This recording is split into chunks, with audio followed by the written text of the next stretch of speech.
I relocated to Richmond, a tiny port city, in pursuit of peace and a respite from the bustle of the big city. With its humid, salty air and persistent mist that permeated the winding streets, Richmond felt like it was stuck in a bygone era. With its bustling harbor and quiet residents, Richmond provided just what I needed.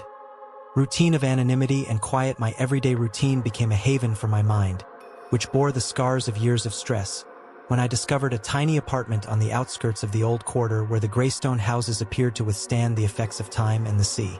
I worked as a technician in a clinical laboratory at the local hospital. It was a straightforward job with few responsibilities, and I liked it that I didn't have any close friends in Richmond. The faces I saw every day at the hospital and the local stores grew familiar but distant, and I didn't try to get to know them. However, my repetitive hospital work allowed me to see people in their most vulnerable moments, which eventually turned into an obsession. My insatiable curiosity wasn't piqued until I began to notice certain patterns in the hospital records. Despite having a small population, Richmond had a surprisingly high rate of deaths from natural causes, with the majority of the victims being elderly. This didn't seem suspicious in and of itself, but the coincidences were unnerving. The death certificates, even though they were signed by various doctors, had small, almost undetectable errors like a date written incorrectly or a name that was slightly misspelled. Only someone like me, who works with those documents on a daily basis, would notice these irregularities. I was organizing the files one day when I noticed a strange pattern. An unusually high number of deaths were reported on weekends, particularly on Saturday nights. This didn't make sense, but I couldn't shake the thought. So I started staying after work to look through old documents for anything that would support or refute my suspicions. The more I looked, the more obvious the strange trend became, and my nights turned into early mornings spent at my little table in the dim light of a desk lamp poring over the same documents repeatedly. Not only was the pattern obvious, but it also seemed to be happening more frequently over the past few months. The names of the victims meant nothing to me, but I started to wonder about their lives, stories, and most importantly, their deaths. That's when I made the decision to visit the hospital morgue. The morgue was housed in a separate building, a chilly, desolate building a few yards from the main hospital. I had passed it countless times, but I had never had the need to enter, and the rusted metal sign on the facade didn't imply anything sinister. But the feeling that hit me as soon as I stepped through the doors was pure chill. The location was freezing, and the disinfectant scent hardly overcame the smell of death. I recall having the sudden urge to flee, but my curiosity kept me there.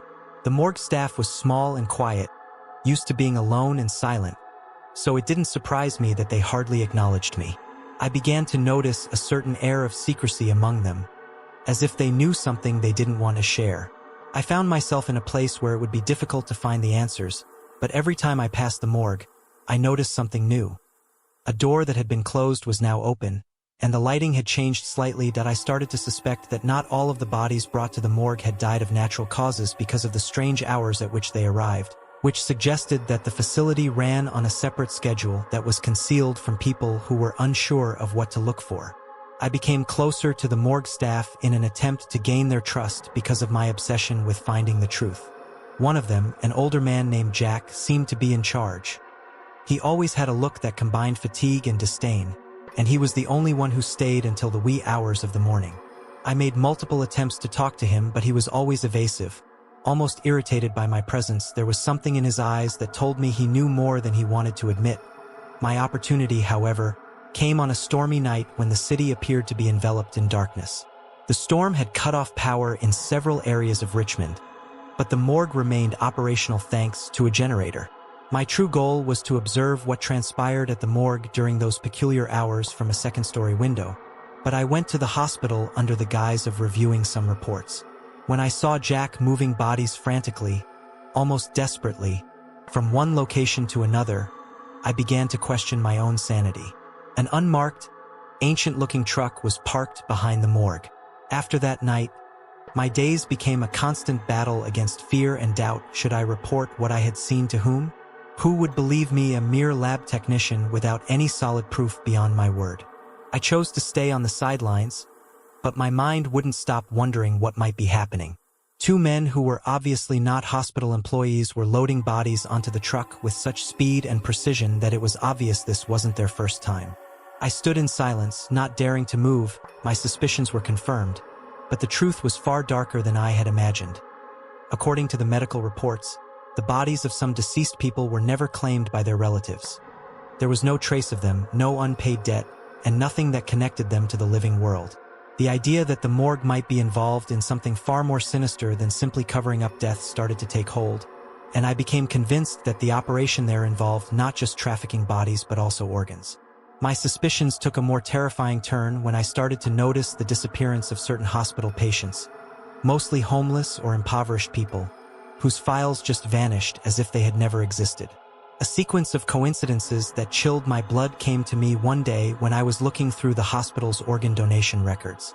Vital organs, such as hearts and kidneys, were being sent to private clinics in other cities, all from anonymous donors. Every time I tried to share my findings with someone in Richmond, I encountered a wall of suspicion or indifference. No one seemed willing to listen to me, as if they all knew something. The volume and regularity of these donations made no sense for a place as small as Richmond. The reports were signed by the same doctors who wrote the inaccurate death certificates, which was more evidence that something much bigger was going on. Instead, I started getting weird calls on my phone, which went unanswered. My paranoia got so bad that I started to doubt every shadow and every creak in the night. Then, I got an anonymous letter in the envelope, which included a single sheet of paper with the names of several people who had vanished in recent months. Some of the names I recognized from hospital records, while others I had never seen before. The letter also included an address for an old, abandoned factory on the outskirts of the city, which I remembered seeing on my walks near the harbor that night. Armed with a flashlight and a camera, I chose to follow the lead even though I knew it might be a trap.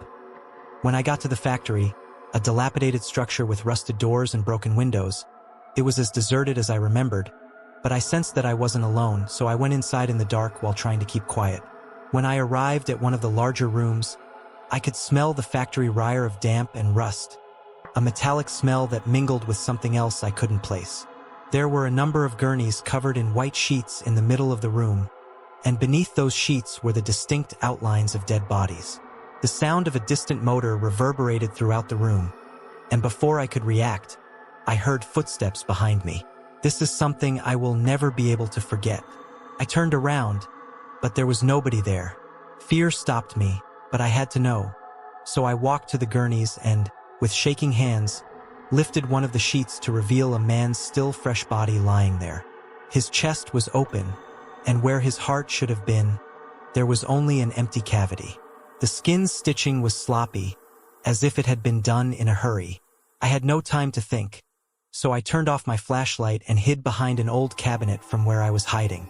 I observed two men in white coats moving in a robotic, almost uncaring manner and speaking in low tones. However, I heard someone say, "All set for the shipment," and then the other person nodded and started rolling the gurneys toward a side door. I was terrified and trapped there until they finally left. So I took advantage of the situation and ran out of the factory, leaving everything I had seen behind.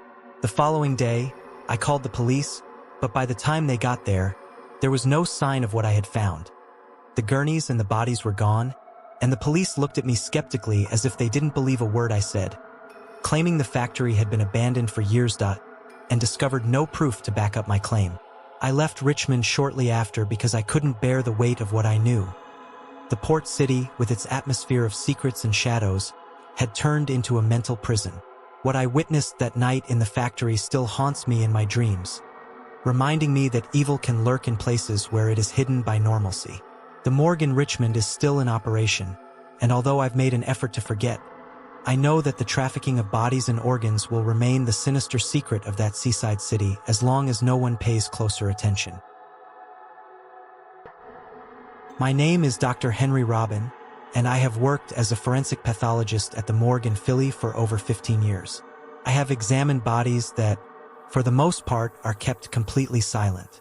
The stories they tell are based on their wounds, the evidence of violence, or the illness that killed them, But nothing prepared me for what happened on a Friday night in November when the body of a man who had died inexplicably was brought to my table. The air in the morgue was cold as usual, and the white fluorescent lights from the lamps made the body's skin even paler than it was. I received the body at 11:30 p.m. The police had classified it as a sudden death case, but something about the manner the body was found did not add up. The preliminary report stated that it was a man of about 45 years old, without identification, who had been found at the entrance of an abandoned building in the Lakeview neighborhood displaying signs of possible intoxication.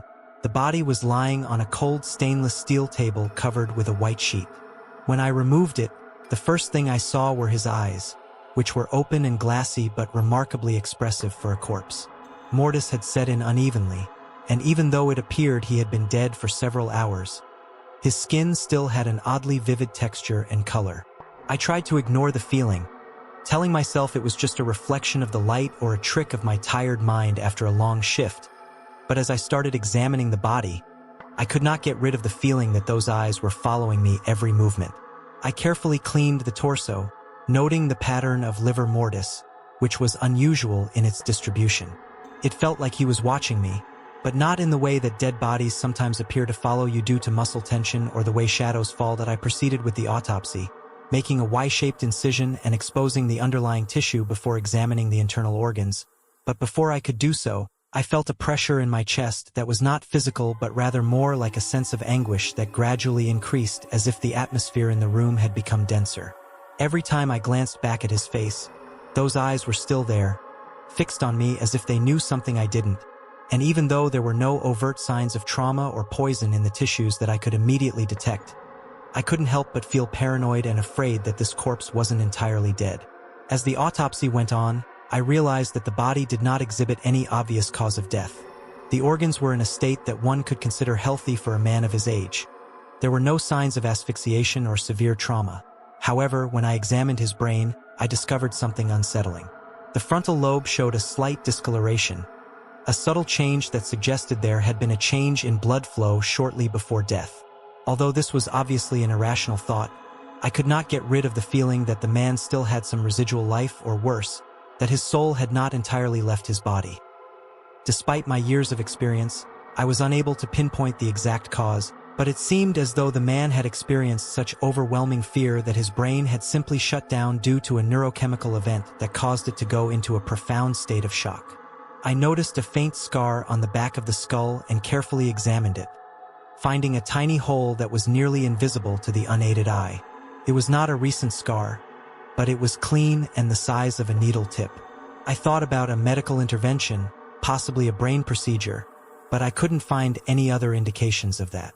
This tiny hole appeared to be a portal to something else that I couldn't see, but it was definitely connected to the man's death. What worried me even more was that the hole didn't correspond with any traditional surgery. 2 a.m. was displayed on the wall clock. My mind was racing from exhaustion and the increasing pain the corpse was causing me. So I made myself a cup of coffee and tried to clear my head. What went wrong in this situation? When I returned to the autopsy room, the first thing I noticed was that the corpse's eyes were closed and no longer looking at me. I was unsure of how to respond, so I approached slowly as though any sudden movement might awaken this man from death. I looked at his closed eyelids, wondering why I couldn't find a logical explanation for what had happened to him. It should have been a night like any other, just another case in my endless list of autopsies. But something was off, something I couldn't understand. In order to allow another person to examine this body, I had to stay.